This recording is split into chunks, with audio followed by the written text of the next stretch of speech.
Hello and welcome back. मैं कौशिक आप सभी का स्वागत करता हूं अंडरस्टैंडिंग इकोनॉमिक्स में, जहां हम मिलकर इकोनॉमिक्स को इजी बनाते हैं। और आज हम पढ़ने वाले हैं प्रोडक्शन पॉसिबिलिटी कर्व, पीपीसी। एक बहुत ही इंपॉर्टेंट पॉइंट है। इस टॉपिक को हम ग्राफिकली पढ़ने वाले हैं और ये आपका पहला ग्राफिकल या डायग्रामेटिकल टॉपिक है जो बहुत ही ज्यादा इंपॉर्टेंट है। So let's start. आइए अब हम प्रोडक्शन पॉसिबिलिटी कर्व पीपीसी को जानते हैं। पीपीसी का एक और नाम होता है प्रोडक्शन पॉसिबिलिटी फ्रंटियर, पीपीएफ। ठीक है, तो पीपीएफ का भी मतलब सेम ही बनेगा। तो आइए इसके डेफिनेशन पे आते हैं। It is a curve which depict all possible combination of two goods which an economy can produce with available technology and with full and efficient use of its given resources। कहने का मतलब क्या हो गया कि सबसे पहले तो भाई पीपीसी क्या है, एक कर्व है जो इस डायग्राम में दिखाया गया है, एक कर्व है। और दूसरी चीज क्या कहा गया है, which depict all possible combination of two goods। दो गुड्स की बात की जा रही है यहाँ पे, which an economy can produce, वो उसको बना सकता है with available technology। available technology का मतलब जो आपके पास जिस स्टेट में, जिस कंडीशन में टेक्नोलॉजी रखी है, उसी कंडीशन की टेक्नोलॉजी को आप इस्तेमाल कर सकते हैं पूरी तरह से। and with full and efficient uses of its given resources। इसको अगर सरल भाषा में बताया जाए तो क्या कहा जा रहा है कि भाई प्रोडक्शन पॉसिबिलिटी कर्व एक ऐसा कर्व है, एक ऐसा डायग्रामेटिकल फिगर है जिसमें बताया जा रहा है कि इकोनॉमी में कोई भी दो प्रोडक्ट का इस्तेमाल करके आप दो प्रोडक्ट को बना सकते हैं दिए गए टेक्नोलॉजी और रिसोर्स के द्वारा। अब यहाँ पे क्वेश्चन पॉइंट आउट होता है कि भाई दो गुड्स ही थोड़ी बनाते हैं, मतलब हम दो प्रोडक्ट ही थोड़ी बनाते हैं। प्रोडक्ट तो बहुत सारे बनते हैं, अनगिनत लाखों करोड़ों बनते हैं। तो क्वेश्चन ये है कि सिर्फ टू गुड्स की ही क्यों बात की जा रही है। तो सबसे पहले हम ये जान लेते हैं कि भाई बहुत सारे, अगर मैं प्रोडक्ट्स की बात अगर इस डायग्राम में बनाता हूं तो इस डायग्राम को बनाना और इसको मेंटेन करना बहुत ज्यादा कॉम्प्लिकेटेड हो जाएगा। तो इसलिए सिर्फ अंडरस्टैंडिंग के बिहाफ में इसको टू गुड्स पे ही लाया जाता है कि भाई एक वाई कमोडिटी हो जाएगी, एक एक्स कमोडिटी हो जाएगी, मतलब एक वाई एक्सिस पे एक एक्स एक्सिस पे बन जाएगी। ठीक है, अब क्योंकि ये पूरी तरह से प्योर साइंस नहीं है तो इसमें कुछ एजम्पशंस लाए जाते हैं ताकि ये थ्योरी गलत साबित ना हो। तो एजम्पशंस क्या है, कुछ ऐसी मान्यता है जिसके आधार पे इस थ्योरी को पूरी तरह से सक्सेसफुल माना जाएगा। तो आइए एजम्पशंस पे जानते हैं। एजम्पशन क्या कहते हैं, resources are given and utilised fully and efficiently. कहने का मतलब क्या कहा जा रहा है कि भाई जो रिसोर्सेज आपको दिए गए हैं उनको पूरी तरह से इस्तेमाल करना है बिना एनी वेस्टेज, मतलब नो वेस्टेज होना चाहिए। ठीक है, अब नो वेस्टेज का मतलब क्या है कि भाई आपने 1% भी वेस्ट नहीं करना।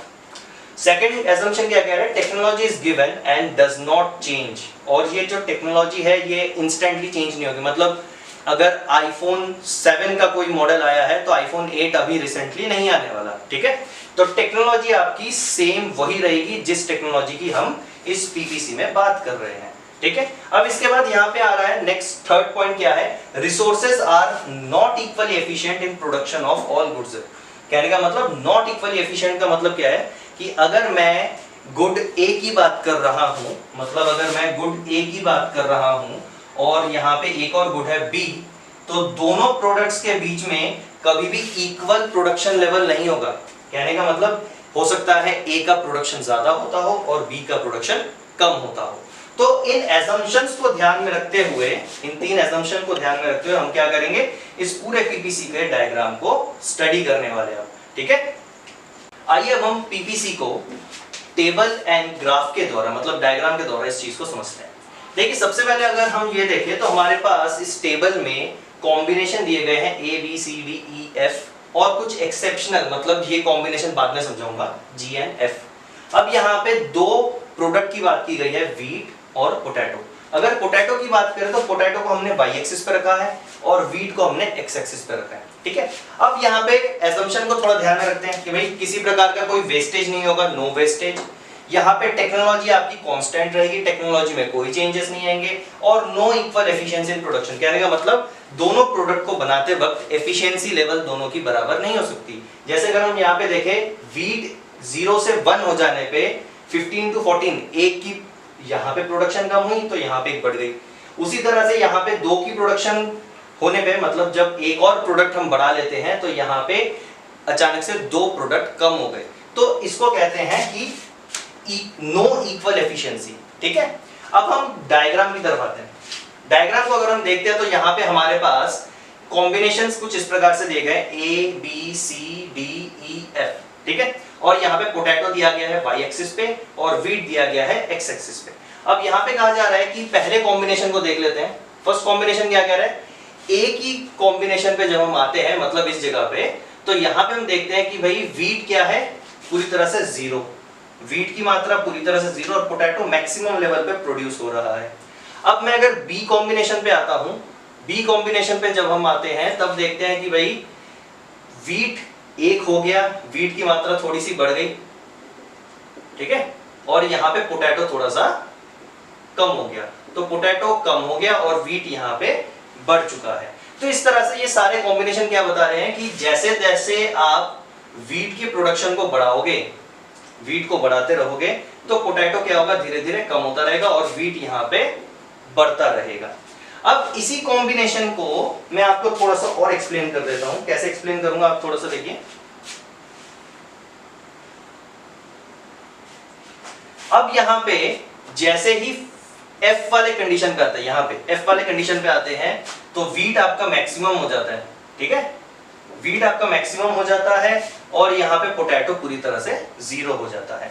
अब यहाँ पे कुछ एक्सेप्शनल केसेस हैं। क्या exceptional cases, G and F, यहाँ पे तो हमने डायग्राम पे कहीं नहीं बनाया। अब आप खुद ही देखिए, कॉमन सेंस की बात है, अगर मैं पोटैटो को पूरी तरह से जीरो कर देता हूँ, पोटैटो पूरी तरह से जीरो हो चुका है, इसका मतलब जो भी रॉ मटेरियल्स है, जो भी रिसोर्सेज और टेक्नोलॉजी है, वो पूरी तरह से वीट पे काम में आ रहा है। इसका मतलब यहाँ पे no wastage and technology remain constant, तो टेक्नोलॉजी ना कम होगा ना बढ़ेगा और किसी तरह का कोई वेस्टेज भी नहीं होगा। तो पोटैटो के जीरो हो जाने पे वीट आपका मैक्सिमम 5 हो सकता है, लेकिन जी वाले कंडीशन में वीट क्या है, 4 का प्रोड्यूस हो रहा है। इसका मतलब क्या हो गया कि कोई ऐसी भी कॉम्बिनेशन हो सकती है जहां पे प्रोडक्शन डाउन हो गया।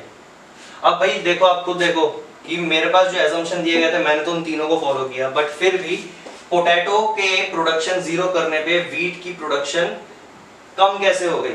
ये नेचुरल कैलामिटीज हो सकते हैं, जैसे जी की कंडीशन को मान लो कुछ इस जगह पे हो गया जी, तो ऐसी किसी कंडीशन पे हम इसको लॉस की तरह देखते हैं, ठीक है। ये एक तरह का क्या बन जाएगा, हमारे लिए लॉस बन जाएगा। अब एच वाले कंडीशन पे आते हैं, इस वाले पे, एच वाले कंडीशन पे हम देखें तो वीट मैक्सिमम यहाँ पे हो गया था, वीट यहाँ पे अभी भी मैक्सिमम है, बट यहाँ पे पोटैटो इंक्रीज हो चुका है, जीरो से ज्यादा हो चुका है। इसका मतलब ये कंडीशन कुछ इस प्रकार होगी। इस बार क्या होगा, आपका जो भी प्रोडक्ट बन रहा है वो नियर अबाउट कुछ ऐसी जगह पे बनाया जा रहा है जहां पे या तो टेक्नोलॉजी चेंज हो गया या तो वेस्टेज में से, मतलब वेस्टेज तो हुआ ही नहीं, किसी भी तरह से रिसोर्स बढ़ा दिए गए। तो दोनों ऐसे कंडीशन, मतलब या तो रिसोर्स बढ़ जाएंगे या टेक्नोलॉजी में कोई पॉजिटिव चेंज आएगा जिसकी वजह से आप एच की तरफ, ये हमारे लिए पॉजिटिव निशानी है। इसका मतलब क्या हो गया कि हमारा प्रोडक्शन लेवल ऑटोमेटिकली बढ़ चुका है, इकोनॉमी ग्रो कर चुकी है।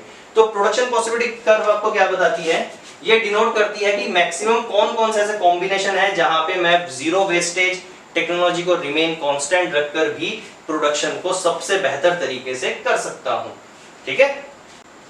अब हम प्रोडक्शन पॉसिबिलिटी कर्व को थोड़ा और थॉरोली जानते हैं और थोड़ा सा डीपली इस चीज को समझते हैं।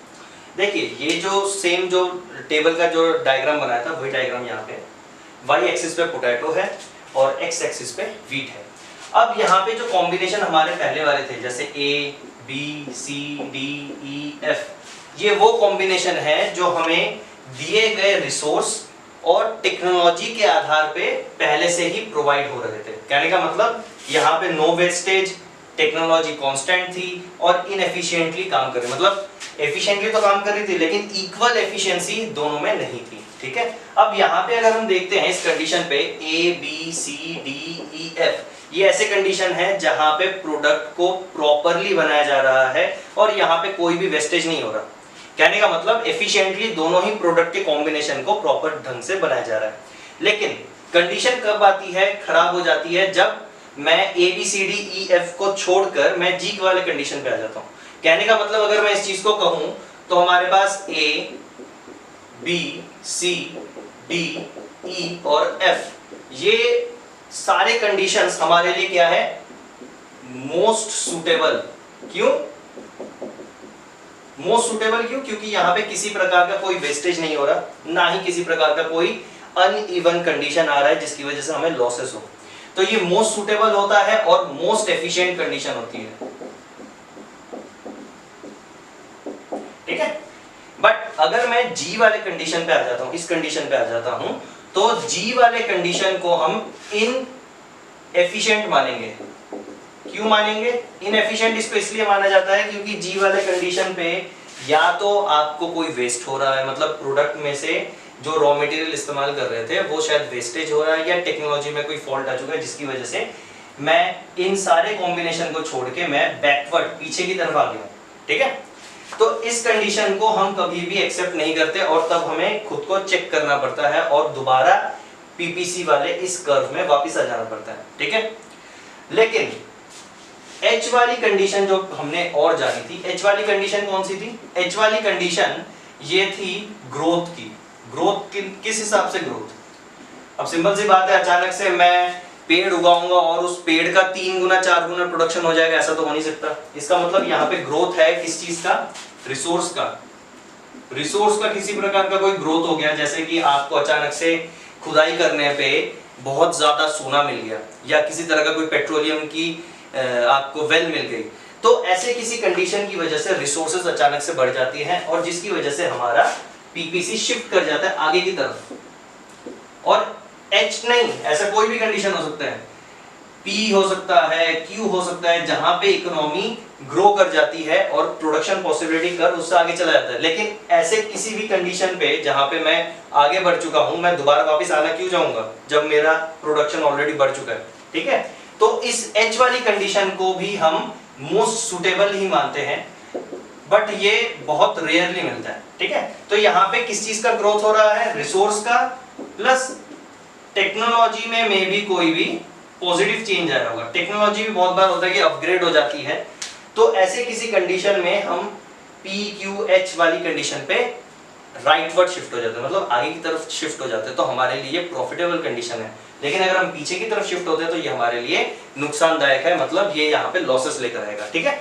अब एक चीज को थोड़ा सा जान लेते हैं कि मूवमेंट क्या होता है। मूवमेंट क्या होता है? मूवमेंट उस कंडीशन को कहा जाता है जब आप एक्चुअल पीपीसी में ही काम कर रहे हैं। ये जो डार्क पोर्शन है ना हमारा, ये जो डार्क वाला कर्व बना है, ये हमारा एक्चुअल पीपीसी है।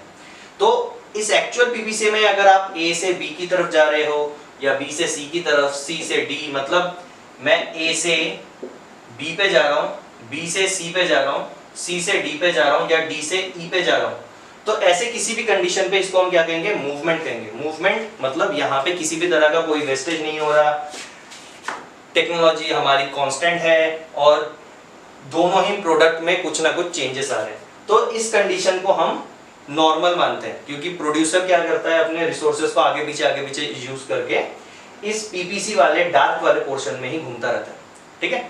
बट शिफ्ट कहां पे होता है? शिफ्ट वाली कंडीशन उस कंडीशन को कहा जाता है जहां पे पीपीसी मूव कर जाता है, मतलब पीपीसी ही खुद आगे पीछे हो गया। जैसे यहाँ पे अगर मैं जी की तरफ आता हूं तो पीपीसी लेफ्टवर्ड बैकवर्ड आ चुका है, तो पीपीसी जो पीछे की तरफ आ गया ये हमारे लिए नुकसानदायक है, मतलब यहाँ पे लॉसेस है। जी वाले कंडीशन पे क्या हो रहा है? जी वाले पे लॉस हो रहा है, लॉस।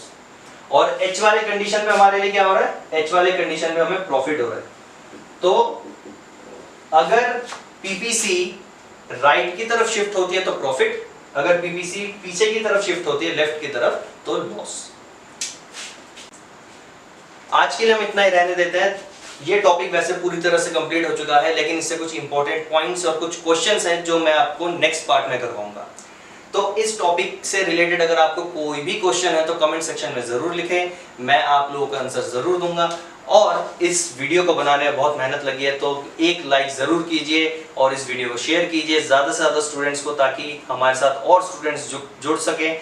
और आज के लिए अलविदा, और इस वीडियो को और हमारे चैनल को सब्सक्राइब करें। तो फिर जल्दी मिलेंगे।